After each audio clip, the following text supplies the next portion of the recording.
વડોદરાથી અન્ય સમાચાર ડભોઈમાં રાધે કોમ્પ્લેક્સ સ્થિત હોટેલ લેક વ્યૂના રૂમમાંથી આગ ભભૂકી ઉઠી। વહેલી સવારે 4 વાગ્યાની આસપાસ આ ઘટના બની। રૂમમાં શોર્ટ સર્કિટ થતા આગ લાગવાની આશંકા છે। હોટલના રૂમમાં ગાદેલા સહિતનો સામાન આગમાં સળગી ગયો।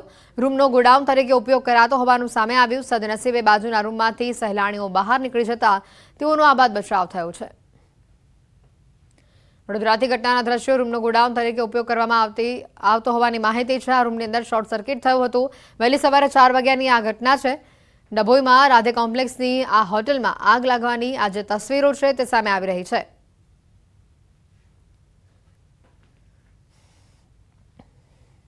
ગુજરાત એટીએસને હાથે લાગી છે મોટી સફળતા। 1814 કરોડથી વધુનું એમડી ડ્રગ્સ ઝડપાયું છે। દિલ્હી અને ભોપાલમાં દરોડા પાડવામાં આવ્યા। ગુજરાત એટીએસ અને એનસીબીનું આ સંયુક્ત કામગીરી હતી।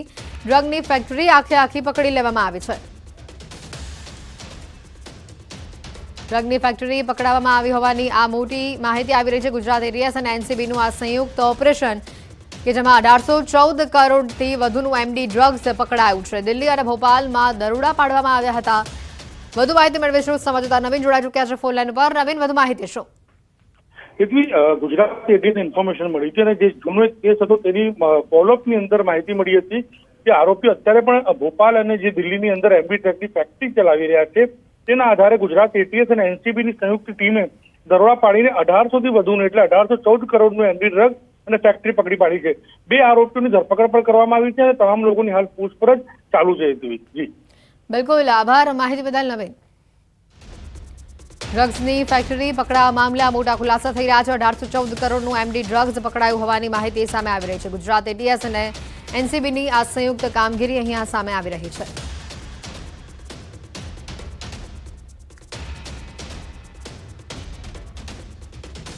અમદાવાદના ચાંદખેડા વિસ્તારમાં ડોક્ટરે સિક્યુરિટી ગાર્ડ સાથે જ મારામારી કરી। સિક્યુરિટી ગાર્ડ વાહન પાર્ક કરવા માટે સૂચના આપતા હુમલો કર્યો। ડોક્ટરે અન્ય શખ્સોને બોલાવી સિક્યુરિટી ગાર્ડને માર માર્યો। પુષ્પમ હોસ્પિટલના ડોક્ટરે માર માર્યો હોવાની વિગત છે। સિક્યુરિટી ગાર્ડ સહિત 3 લોકો ઇજાગ્રસ્ત થયા હતા, જેઓને હોસ્પિટલમાં ખસેડવામાં આવ્યા છે। ચાંદખેડાની ઉપવન રેસિડેન્સીની આ ઘટના છે। સમગ્ર ઘટના સીસીટીવી કેમેરામાં કેદ થઈ છે। સોસાયટીના સભ્યોએ પોલીસ ફરિયાદ નોંધાવી હતી। ચાંદખેડા પોલીસે સીસીટીવી કબજે કરી કાર્યવાહી હાથ ધરી છે। જે રીતની આ ઘટના સામે આવી રહી છે, ચાંદખેડામાં ઉપવન રેસિડેન્સીની આ ઘટના છે। સમગ્ર ઘટનાના સીસીટીવી પણ સામે આવ્યા છે, જેને લઈને તપાસ હાથ ધરવામાં આવી છે। હોસ્પિટલના ડોક્ટરે માર માર્યો હોવાની માહિતી છે અને આ અંગે વધુ જાણકારી મેળવીશું। સંવાદદાતા ઋત્વિજ જોડાઈ ચૂક્યા છે ફોન લાઈન ઉપર। ઋત્વિજ, વધુ માહિતી શું? જી, વાત કરીએ તો જે પાર્કિંગના મુદ્દે આ માથાકૂટ થઈ હોવાનું સામે આવી રહ્યું છે। સિક્યુરિટી ગાર્ડ અને જે ડોક્ટરના પરિચિતો તેને માર માર્યો હોવાનો હાલમાં આક્ષેપ કરવામાં આવી રહ્યો છે। જોકે સમગ્ર મામલાની જાણ જ્યારે પોલીસને કરવામાં આવી હતી ત્યારે પોલીસ તાત્કાલિક ઘટના સ્થળ પર પહોંચી હતી। જોકે બંને પક્ષ તરફથી ફરિયાદ ન કરવાનું જણાવવામાં આવ્યું છે, જેથી કરીને હાલમાં આ સમગ્ર મામલે પોલીસ દ્વારા પણ વધુ તપાસ શરૂ કરવામાં આવી છે। હાલમાં આ અંગે કોઈ ફરિયાદ થઈ નથી, પરંતુ જે સમગ્ર ઘટના છે તે સીસીટીવીમાં કેદ થઈ હોવાનું જાણવા મળી રહ્યું છે। આભાર ઋત્વિજ માહિતી બદલ।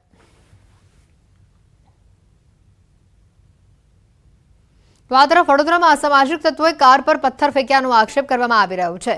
અચીસરા ભેખડા રોડ ઉપર આ ઘટના બની। કાર ચાલકે લૂંટના ઈરાદે તસ્કરોએ કાર પર પથ્થરમારો કર્યા હોવાનો આક્ષેપ લગાવ્યો છે। કાર ચાલક નોકરીથી છૂટીને પીસાઈ ગામ પોતાના ઘરે જઈ રહ્યો હતો અને તે સમયે આ ઘટના બની। જોકે ચાલકે સાહસિકતા બતાવી કાર ઊભી ન રાખી કારને ઝડપી હંકારી દેતા મોટી દુર્ઘટના અહીંયા ટળી છે। રોડની બાજુની ઝાડીમાંથી તસ્કરોએ પથ્થરમારો કર્યો હોવાનો આક્ષેપ છે। ત્યારે ઘટનાને લઈને શિનોર પોલીસે ગુનેગારોએ જાણ કરી છે। ખુલ્લો પડકાર ફેંક્યો હોય તેવા આ દ્રશ્યો સામે આવી રહ્યા છે। ફૂડ ઇન્ડસ્ટ્રી જવાખલ ગામે જે ફેક્ટરી છે ત્યાં જોબ બજાવું છું। ત્યાંથી હું 7:45 જેવો ઘરે જવા નીકળ્યો તો અચીસરા ભેખડાની વચ્ચે 2 રોડ ઉપર મેં માણસો જોયા તો મેં ગાડીની સ્પીડ થોડી કરી અને નજીક જેવી ગાડીએ ઊભા થઈને પથ્થરમારો કર્યો ગાડી પર અને ગાડીનો આગળનો કાચ ફોડી નાખેલો છે। જૂનાગઢના માણાવદરમાં તસ્કરો ત્રાટક્યા. સ્વામિનારાયણ મંદિર તેમજ એગ્રોની દુકાનમાં ચોરી કરી તસ્કરો સ્વામિનારાયણ મંદિરમાં રહેલી દાનપેટી જ ઉઠાવી ગયા. તો બીજી તરફ એગ્રોની દુકાન શટર તોડી દુકાનમાંથી રોકડ રકમની ચોરી કરવામાં આવી હોવાની માહિતી છે. ચોરી કરી ચોરો ફરાર થયા. ચોરીની સમગ્ર ઘટના ત્યાં લાગેલા સીસીટીવી કેમેરામાં કેદ થઈ છે. ચોરી કરતા 3 થી વધુ તસ્કરો સીસીટીવી કેમેરામાં કેદ થઈ ચૂક્યા છે. સ્વામિનારાયણ મંદિર અને એગ્રોની દુકાનમાંથી 55,000ની ચોરી કરી ચોર ફરાર થયા છે. સમગ્ર મામલે માણાવદરની પોલીસે તપાસ હાથ ધરી છે. ઘટનાના દ્રશ્યો સામે આવી રહ્યા છે. જૂનાગઢથી માણાવદરમાં એક સાથે 2 જગ્યાએ ચોરી કરવામાં આવી હોવાની માહિતી સામે આવી રહી છે. જે ઘટના સીસીટીવીમાં પણ કેદ થઈ છે. સ્વામિનારાયણ મંદિર અને એગ્રોની દુકાનમાં ચોરીની ઘટના સામે આવી છે. બંને ઘટનાના સીસીટીવી પણ સામે આવી રહ્યા છે. ત્યારે સીસીટીવી ફૂટેજના આધારે પોલીસ સમગ્ર મામલે તપાસ કરી રહી છે. ચોરી કરતા આ 3 તસ્કરો જે કેમેરામાં કેદ થયા હોવાની પણ માહિતી છે. છુપા પગે તેઓ ચોરી કરવા આવી રહ્યા છે. 5 થી વધુ શખ્સો આ કેમેરામાં કેદ થયા હતા. માણાવદર પોલીસ હાલ આ સીસીટીવી ફૂટેજને લઈને દોડતી થઈ છે અને સમગ્ર મામલે તપાસ કરવામાં આવી રહી છે. દાહોદથી અન્ય સમાચાર આવી રહ્યા છે. દેવગઢ બારિયામાં ખનીજ વિભાગનો સપાટો સામે આવી રહ્યો છે. મોટા પાયે ગેરકાયદે રેતી ખનન અહીંયા ઝડપાયું છે. 1 કરોડથી વધુનો મુદ્દામાલ જપ્ત કર્યાની આશંકા સેવાઈ રહી છે. સ્થાનિક પોલીસને સાથે રાખી મુદ્દામાલ કબજે કરવામાં આવ્યો. એક હિતાચી મશીન સહિત 5 હાઈવા ડમ્પર ઝડપાયા છે. રાત્રિના ખનીજ વિભાગની રેડથી અન્ય રેત માફિયાઓમાં ફફડાટ ફેલાયો છે.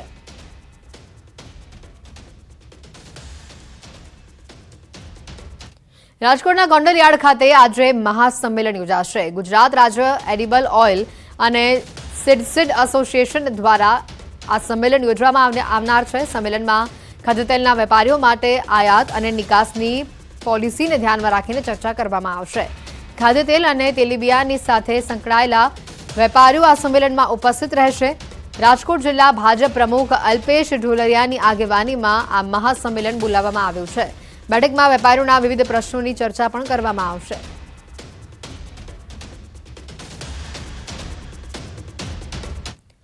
પાટણ બાદ બનાસકાંઠામાં અલગ અલગ જિલ્લાની માંગ ઉઠી છે. ગુજરાતના 4 જિલ્લામાં અલગ જિલ્લો બનાવવાની માંગ ઉઠી રહી છે. ભાજપ કોંગ્રેસના નેતાઓ પક્ષાપક્ષી ભૂલીને એક મંચ પર સાથે દેખાયા. દિયોદરને જિલ્લા મથક બનાવવાની ઓગળ જિલ્લો બનાવવાની માંગ કરાઈ છે. દિયોદર ખાતે ભાજપ કોંગ્રેસના આગેવાનો અને સ્થાનિક લોકોની હાજરીમાં અલગ જિલ્લો બનાવવાની માંગ કરવામાં આવી. દિયોદરના રાજવીની ઉપસ્થિતિમાં ઓગળ જિલ્લા સંકલન બેઠક યોજાઈ, જેમાં ઓગળ જિલ્લા કોઓર્ડિનેશનલ કમિટીની રચના કરાઈ અને હાજર તમામ લોકોએ દિયોદરને જિલ્લા મથક બનાવવાની સરકારને રજૂઆત કરી છે. દિયોદરને જો જિલ્લો બનાવવામાં આવે તો રાધનપુર, સુઈગામ, બાભર, વાવ, થરાદ, લાખણી, બિલડી, કાંકરેજ આજુબાજુના તમામ વિસ્તારોને ખૂબ સરળતા રહે. ખેડૂત વર્ગ હોય, વેપારી વર્ગ હોય અને જે વિસ્તારની જનતા છે આ તમામને સરકારી કામકાજ માટે આવવા જવામાં દિયોદર સૌથી અનુકૂળ છે. ફક્ત દિયોદર તાલુકો જ એક એવો છે કે બધાને વચ્ચે પડે છે. બધા તાલુકાનો સેન્ટર એક જ સરખું થાય છે અને એને કારણે દિયોદર તાલુકાની જિલ્લો બનાવી અને ઓગળ જિલ્લો નામ આપવું ખૂબ જરૂરી છે. આજ આપણે પાકિસ્તાનમાં પણ આપણે હિંગળાજ માતાનો ઓગળજીનો નામ છે. એમ આપણે ઓગળજીનો કાયમી નામ રહે અને જિલ્લો ઓગળ જિલ્લો રહે ને એનો હેડક્વાર્ટર દિયોદર થાય. અને દિયોદરના અંદર બધી સુવિધાઓ છે અને સેન્ટ્રલ છે. અને આપણે વર્ષોથી આપણી માંગણી છે. આપણે હમણાં કોઈ નવી માંગણી નથી કરતા. આજ આપણે 2017થી આપણે આ માંગણી ચાલુ છે. એનો સર્વે પણ થઈ ગયું છે. તો આ તરફ દાહોદમાં કોંગ્રેસે સ્માર્ટ સિટી અંતર્ગત બની રહેલા રસ્તાની કામગીરી અટકાવી. જૂના રસ્તા ઉપર જ ડામરની કામગીરી કરાતા વિરોધ દર્શાવવામાં આવ્યો. સ્થાનિકોએ હલકી ગુણવત્તાની કામગીરીના આક્ષેપ કર્યા. જૂના રસ્તાઓ ખોદી નવા રોડ બનાવવાની જાહેરાત કરવામાં આવી હોવાનો સ્થાનિકોનો દાવો છે. નવેસરથી રસ્તો બનાવવા સ્થાનિકો માંગ કરી રહ્યા છે. આ રોડ બ્લોક બનાવી ખોદીને આ રોડ બનાવવાનો હોય, જો ટેન્ડરમાં ના પણ હોય તો અમારી વિનંતી છે પ્રશાસનને કે આને નવો ટેન્ડર જાહેર કરી અને લોકોના ઘરમાં પાણી યા તો ગોવિંદનગર ખાતે આવેલી દુકાનોમાં પાણી ના ભરાય. મુખ્ય તકલીફ આ રસ્તાઓની છે. આ રસ્તાઓની ખરાબીના લીધે અમારી કમરની હાલત દેખો તમે, ગાડીઓ લઈને ફરવું પડે, શરમ આવે છે. દ્વારકા જિલ્લામાં ગત મહિનામાં ભારે વરસાદના કારણે ખેડૂતો પાયમાલ થઈ ગયા છે. વર્તુ ડેમના દરવાજા ખોલવાના કારણે વર્તુ નદીમાં પૂર આવ્યું હતું અને જેના કારણે નદીની પાસે આવેલા રાવલ ગામના ખેતરોમાં મોટા ગાબડા પડી ગયા છે અને પાક પણ સંપૂર્ણ નિષ્ફળ જતા ખેડૂતોને મોટો ફટકો પડ્યો છે. ખેડૂતો સરકાર પાસે યોગ્ય સહાયની માંગ કરી રહ્યા છે.